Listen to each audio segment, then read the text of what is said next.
तो first let me talk in terms कि ये टर्म आया कहाँ से, ठीक है. टर्म रवीश ने कॉइन किया, जो एनडीटीवी में काम करते थे. एनडीटीवी उस टाइम था क्या, राइट?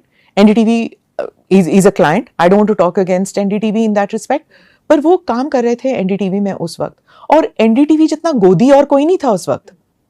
जो एक्सेस एनडीटीवी को मिल रहा था वो किसी और न्यूज एजेंसी या चैनल को नहीं मिल रहा था. And I am not talking just Congress government, even Vajpayee government.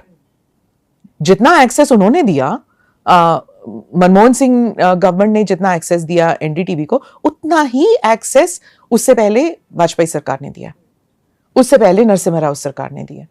सो कुछ कॉम्पिटेंट लोग थे, आई एम नॉट डिनाइंग दैट, लेकिन कितने पद्मा अवार्ड्स एनडीटीवी को मिले? एक वक्त था, डॉक्टर मनमोहन सिंह के एक फॉरेन ट्रिप में ईरान गए हुए थे हम, और मीडिया टीम साथ में थी. I think there were 4 people from NDTV who were in the prime minister's office. जो एनडीटीवी में काम करते थे छोड़ के वो अब प्राइम मिनिस्टर्स ऑफिस में काम कर रहे थे. कोई मीडिया एडवाइजर था, कोई ऑफिसर ऑन स्पेशल ड्यूटी था, कोई ऐसे था, कोई मंत्री था या कुछ, I don't know what, I mean in various capacities. 4 लोग थे जो फॉर्मर एनडीटीवी के थे उसी टेबल पे. तो you tell me their annual day was held in inside Rashtrapati Bhavan.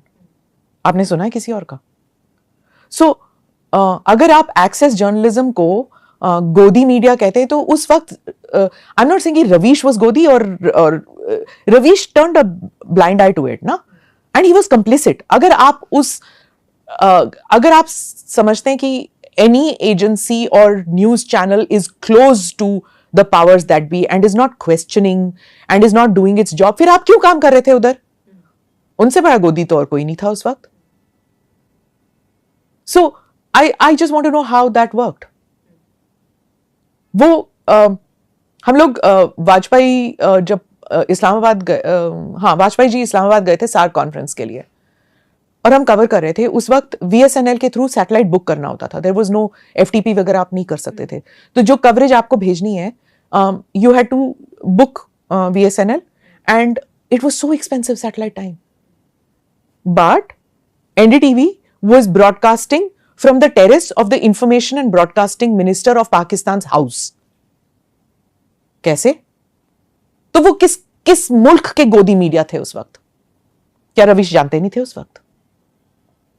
ठीक है, it was an editorial decision. अगर मुझे अपॉर्चुनिटी मिलता तो मैं भी वो फ्री इस्तेमाल कर लेती. I am not saying I wouldn't have. अगर Pakistan government would allowed me, they would. But what was that special relationship कि Pakistan allowed its information and broadcasting ministers terrace to be used for satellite transmission? और उसी information and broadcasting minister के outhouse में JKLF का camp था. आप किस किस्म के इंडियन जर्नलिस्ट हो कि आप उस इंफॉर्मेशन एंड ब्रॉडकास्टिंग मिनिस्टर के छत पे गए हैं और आपके कैमरामैन ने टर्न करके वो शॉट नहीं लिया जहां पर JKLF का टेंट लगा हुआ है? हाँ, उस वक्त वो लोग निकल गए थे उस टेंट से, पर वो टेंट तो था ना, और JKLF के लोग वहां पे थे. आपने लिया नहीं. JKLF was a banned organization at that time. But I'm just saying to you कि रवीश जरा झांक के देखे कभी अपने गिरबान में, that he worked for this organization at that time. I don't have a problem with it. At that time also they were a client. I had friends there also. But what I'm saying is कि आप दूसरों पे कीचड़ तो नहीं उछालो ना. जो भी वहां पे काम करते हैं या करते थे, if they try to be holier than thou, to say कि हम बड़े साफ सुथरे पाक साफ हैं और वो लोग सब कीचड़ गए हैं, sorry, they were also like that. दूसरा, when we are called Godi media, me or somebody else is called Godi media, go ahead and call it. मेरे को कोई फर्क नहीं पड़ता, right? There are people who will turn around and say कि अरे ANI को साउंड बाइट मत दो या इस पॉडकास्ट में मत जाओ. मत आओ. अगर आप आना चाहते हैं, you're most welcome. My first podcast was with Jairam Ramesh. Congress party के हैं वो. I've done with Asaduddin Owaisi. I've done with Tejashwi. I've done with so many people. सुबह से शाम तक हम ऑपोजिशन के साउंड बाइट ज्यादा करते हैं बनस्बत के रूलिंग पार्टी के. लेकिन मैं एक फेरिस्त तो नहीं देने वाली अपने व्यूअर्स को, मेरे क्लाइंट्स जानते हैं, जैसे ही एक चैनल को पता लगेगा कि हम किसी तरफ टिल्ट कर रहे हैं ना, तो वो कहीं और से कवरेज करवाएंगे, ANI से नहीं कराएंगे. So we are completely unbiased in that respect. But a ruling party is the one which forms policy.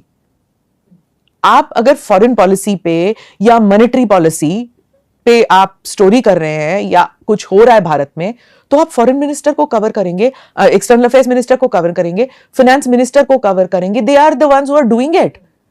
कोई शैडो फॉरेन मिनिस्टर है क्या? कोई शैडो फाइनेंस मिनिस्टर है क्या? क्या ऑपोजिशन ने बनाया है किसी को कि हाँ, अगर निर्मला जी कुछ अनाउंस कर रही हैं तो दूसरी तरफ एक शैडो फाइनेंस मिनिस्टर है जिसको हम जाके पूछे कि भाई ये पॉलिसी उन्होंने अनाउंस किया, आप क्या समझते हैं, सही है कि गलत है, कि क्या होना चाहिए? There is nobody on the other side who speaks it. कभी कभी चिदंबरम जी बोल लेते हैं, but he is not the shadow finance minister.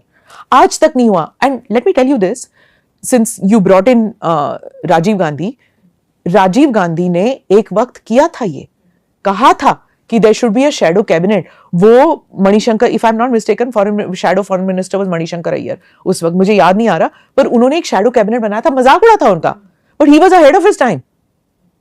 35 साल हो गए हैं, अभी तक नहीं हुआ कोई शैडो फॉरेन मिनिस्टर या finance minister. So what I am trying to say is that ये जो अननेसेसरी टर्म्स यूज करते हैं ना against the media, it is to run down media is very easy. ठीक है, आप अगर किसी चीज को भी इतना विलनाइज करोगे ना, तो वही होगा जो आपने कुछ दिन पहले देखा. आप जुडिशरी के खिलाफ इतना बोल के वेदर इट इज जस्टिफाइड और नॉट, इतना तो मत करो कि इतना विलनाइज करो कि कोई उठा के चप्पल फेंक जाए.